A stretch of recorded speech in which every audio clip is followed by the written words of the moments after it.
करोड़ों की आबादी के शहर कराची में दिल के अमराज का सिर्फ एक फ़ाल अस्पताल NICVD पर मरीजों का कितना दबाव होता है, जानिए इस वीडियो में।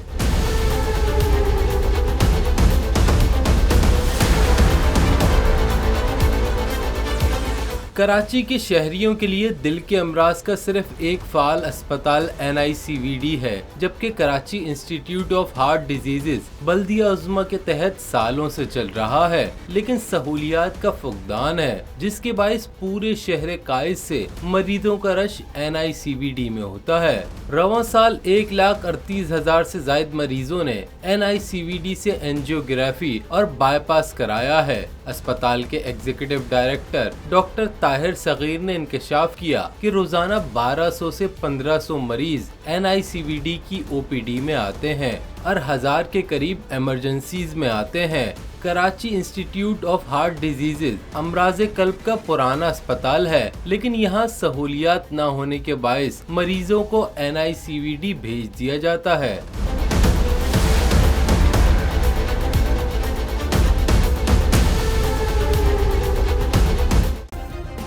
सब्सक्राइब करें और बेल दबाएं ताकि कोई खबर रह न जाए।